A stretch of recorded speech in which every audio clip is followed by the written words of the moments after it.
All right, ladies and gentlemen, welcome, welcome, welcome. My voice is a lot better, Mason. I see that. Still a little on the, stuffiness, but I could talk. I could There we freaking go. talk. As long as I don't get too excited, because we all know the Austin Kruger comes out, and He's loud. yeah, yeah, Very he loud. uh he can get pretty excited. But what up, everybody here? If you guys are watching, definitely hit the chat. Hit the chat, ladies and gentlemen. Hit the chat. Tell me what is up. And welcome to week two. Welcome to week two of the MPCW franchise in Madden 25, and it's been an interesting week. That is for sure. Everyone's all locked and ready for week three. Um, but before we go ahead and get into the current stats, let's talk about what our predictions were last week. Now, I kind of broke this down a little bit, and my picks were the 49ers, the Wizards, Black Knights, and the Buffalo Bills. Mason's picks were the Vikings, the Raiders, the Dragons, and the Bills. And the journalist picked the Vikings, the Dragons, the Black Knights, the Bills, and the Raiders. Well, between the 49ers and the Vikings, it was a very close game where the Vikings actually came out victorious 21-20. So my pick for the 49ers, they completely failed. And Mason and the journalist, well, they were the ones to pick the Vikings. So they already got both 1 point. Now, the Wizards going up against the Raiders. Now, this was a very difficult loss because not only did the Wizards lose to the Dragons in week one, the Wizards also lost to the Raiders 35-21. So going to Paris, spending all that money, really trying to invest in a new area. Paris's first game, witnessing the Wizards, did not come out as great as everyone wanted to, but there is still major hope. Would you agree? Oh, For the Wizards? absolutely. Absolutely. Strong team. They just got to get that rhythm back together. They gotta get adjusted. Yep. Moving to Paris after what, week one was it? Mhm. Yep. Different time zones, different, all of these things come into effect. And Oh yes, yeah. they took two massive losses. Yep. Yep. But like you said, it's week three. Anything Mhm. could happen. Anything could happen. Now let's go ahead and talk about the Dragons versus the Bengals. Now, the Bengals walked out with a victorious of 38-35. Now, I think what really happened, I really think that my team, the Dragons, would have walked out victorious, but third quarter, Patrick Mahomes got hurt. Mm, He went to go there was a wide open gap. Patrick Mahomes was like, "Hey, I could run." He got hit, he got hurt. oof. But he's not out for the season. He will be back for the next game. But Chris Wentz, he really tried his best, but I knew for a fact that Patrick's not the reason why I would win. But as an offense and you needing a quarterback, Chris Wentz as a backup was definitely not going to do that. I was hoping for the defense to capitalize and capture the victory and try to stop Bengals from scoring. Unfortunately, that was not the case. So the Bengals did walk out victorious in week two against me. But I couldn't choose that. I know Mason chose Dragons, and so did the journalist. So they really had high hopes. But I think you and the journalist probably knew once Patrick was out, it was going to change the game. Absolutely. It was definitely going to change the game. Um, Now let's go ahead and talk about your game, Buccaneers versus Black Knights. What would you have to say? That was a game. That was a game we should have won. Every game you want to go out there and you want to win. Absolutely. Um, there's a lot of things we didn't execute on both sides of the ball, both offensively and defensively. So our main focus this week is, 0-0. It's a new game. Absolutely. New game. And yeah, it definitely was definitely a suffer on all three of the users in this franchise. So it's going to be great going into week 3 and see how it all turns out. Um Now that score was what, 31-21, correct? Yes. Yeah, 31-21. So it was definitely a good scoring game. It's just, you know, football. It's football. Let's talk about the Bills and Dolphins.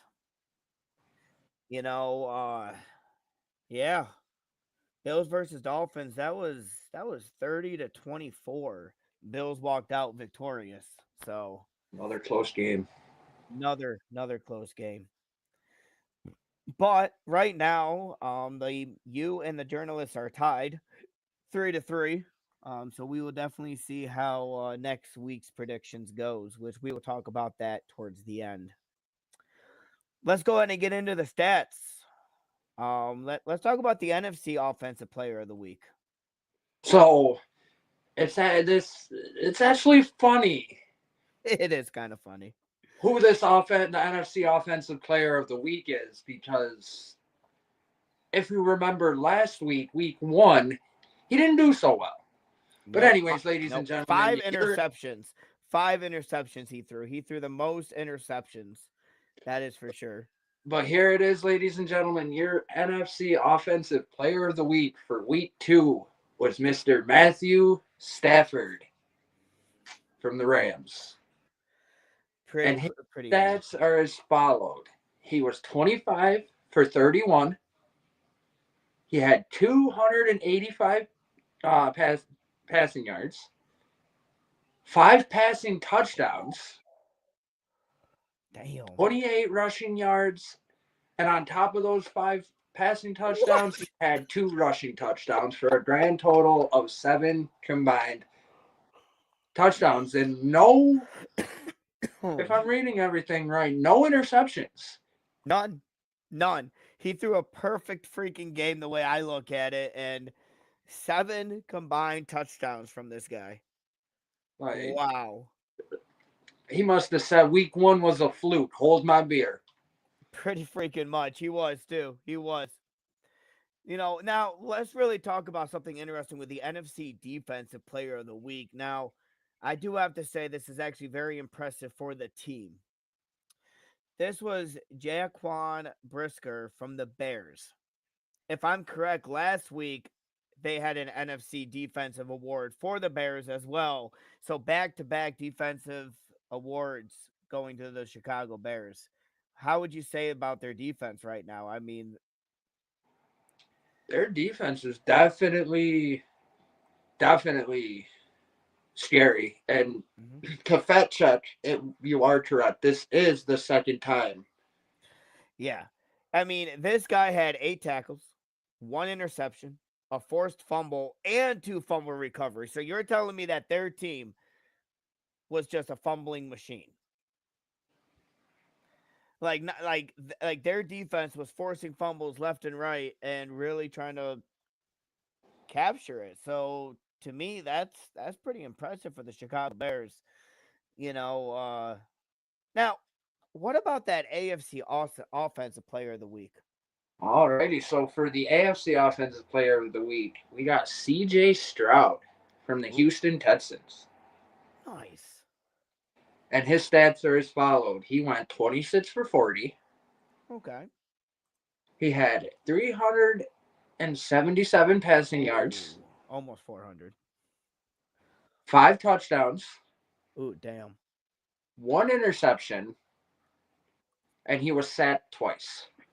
That's not bad. That's not bad. I mean, Matthew Stafford didn't get sacked, but Or that's not. throwing, or Yep. throwing an interception. Or throwing in an interception. So CJ Stroud, AFC Offensive Player of the Week. Now let's talk about the AFC Defensive Player of the Week. Now this was from the Raiders, the team that went up against the Wizards, and this dude had 6 tackles, an interception, a forced fumble, and 2 fumble recoveries, and he goes by Robert. Was it Spillane? Spillane, yeah, and that's how you pronounce Spillane. Yeah, Robert Spillane.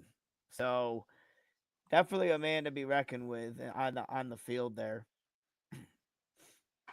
All right, so why don't we go ahead and talk about the team records? it. Sounds good. Sounds good. Alrighty. So for the AFC East, we have the Patriots and the Bills sitting at 2-0. Okay. And then you have the Jets and the Dolphins who are sitting at 0-2. Oh man. Now the Patriots is a shocker to be 2-0 right now. I mean with their team and their ratings, I mean I'm just shocked that the Patriots are 2-0. I'm not shocked. I'm not shocked about the Bills at all. You know, I'm a Jets fan. I know how the Jets go, so I'm not shocked by that. And Dolphins, I got to figure out if there's anyone hurt on that team because that's pretty interesting as far as how they're losing. So what else is going in the AFC West? So over in the AFC West, we have the Raiders at the top, sitting at 2-0. Then Holy shit! Uh, following behind them are the Dragons and the Broncos, sitting at 1-1.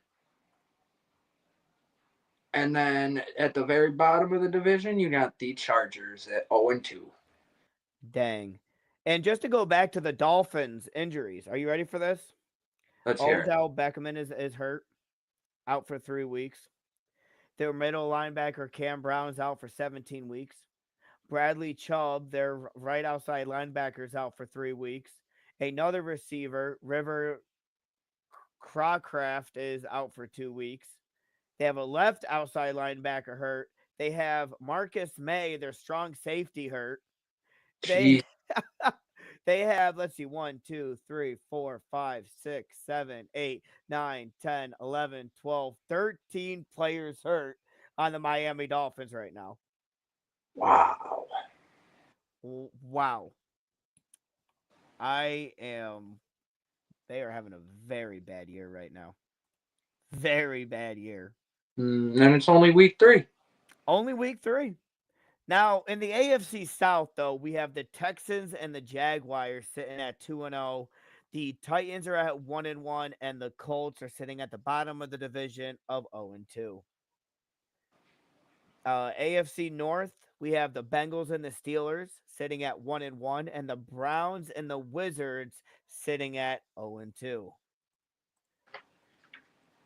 So I mean, it's still early in the season, my brother. Still early in the season for a lot of these teams. Absolutely. So what's going on in the East and the West and on the NFC side?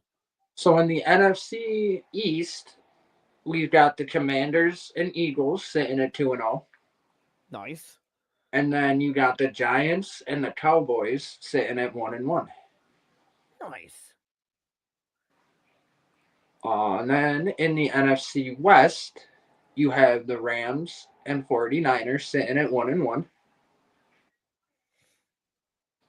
And then the Seahawks and the Cardinals are sitting at 0-2.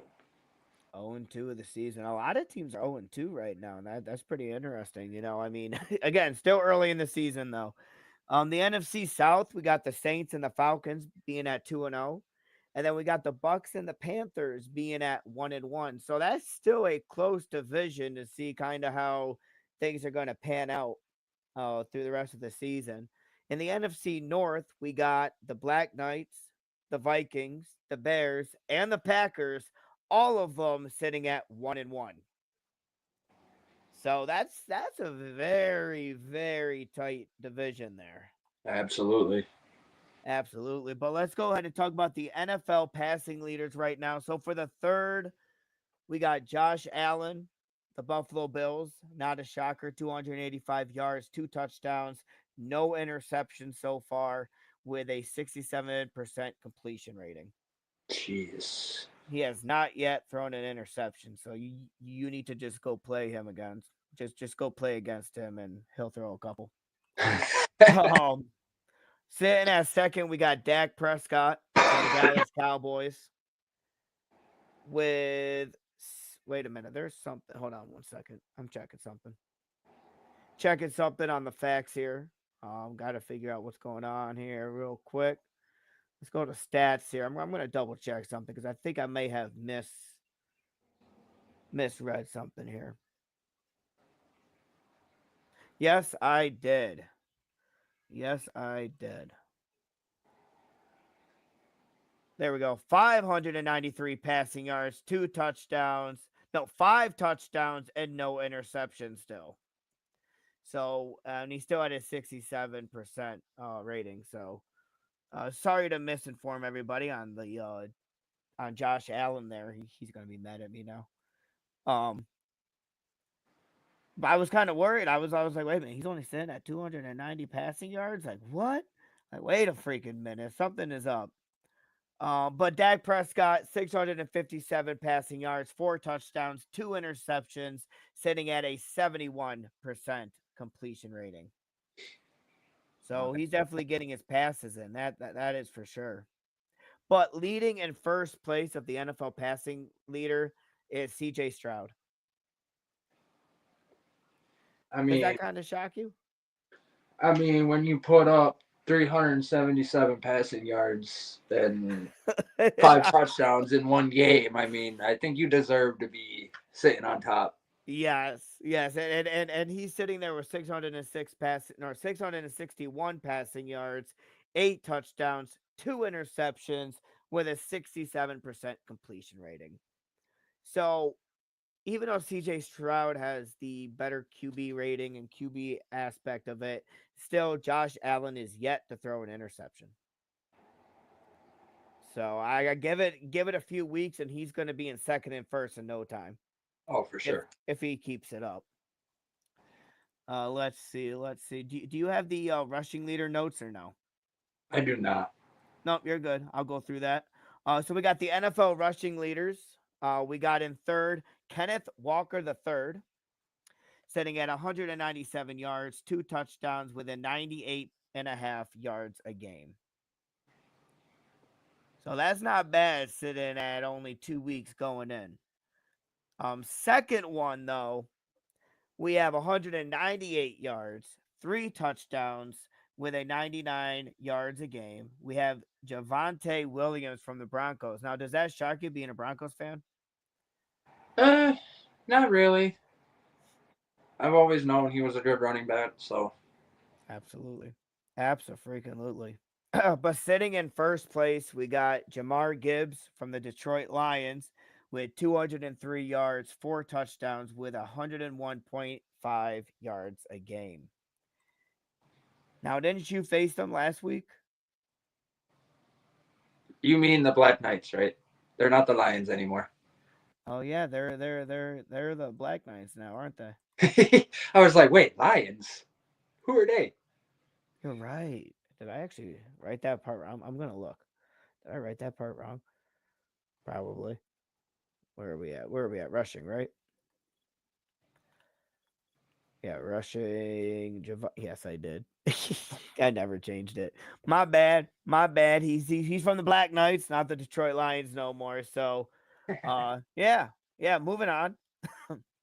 Oh, right now the most sacks is from the Black Knights still, Marcus Davenport with 5 sacks of the season.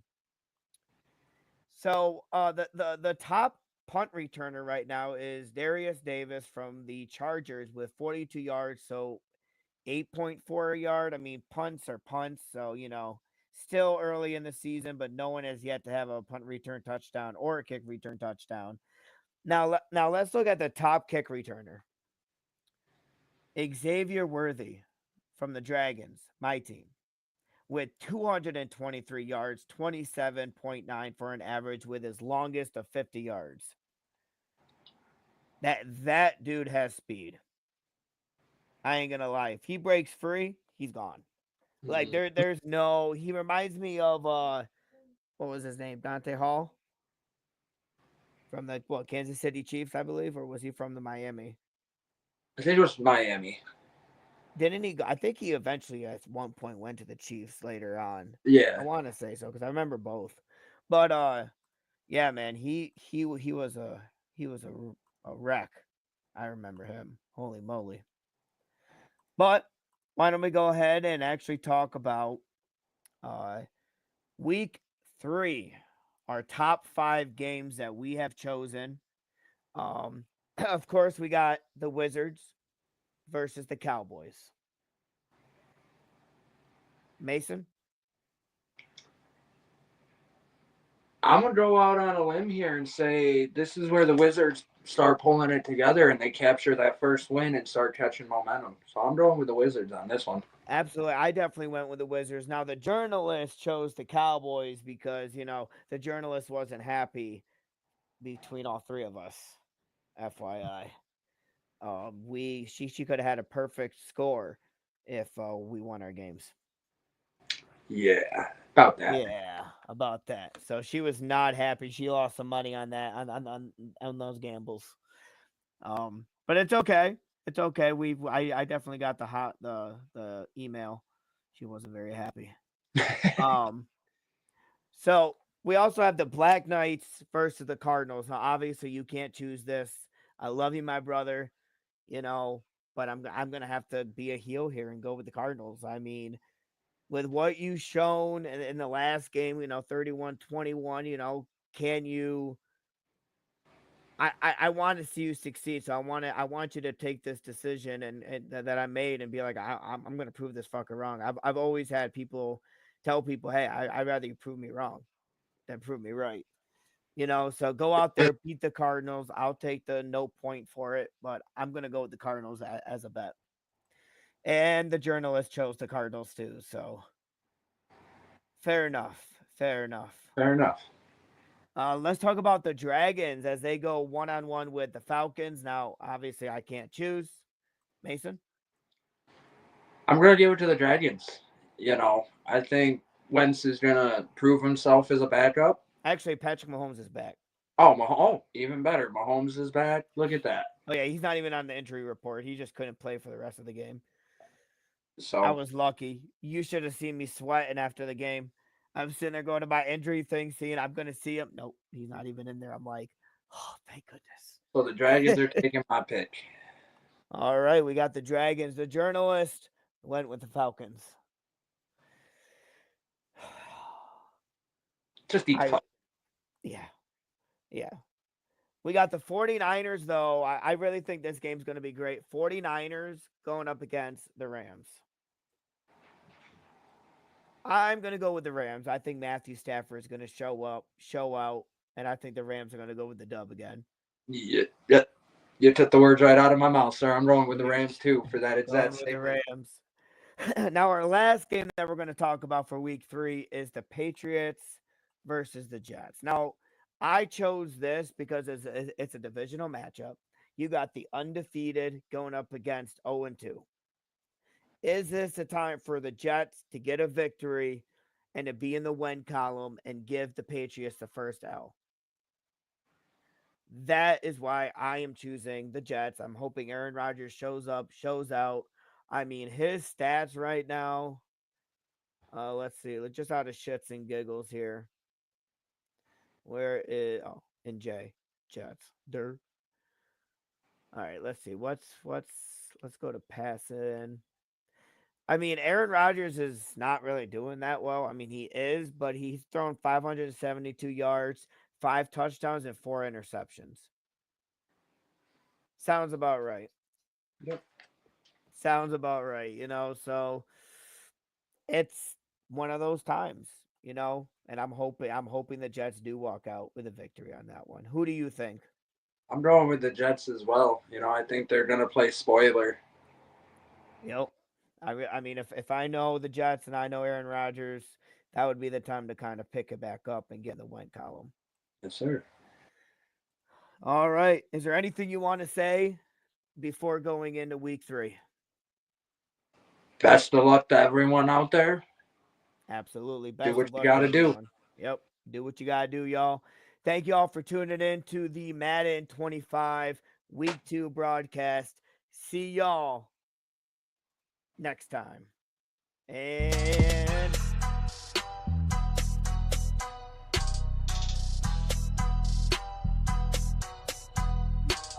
Whoop. Whoop, whoop.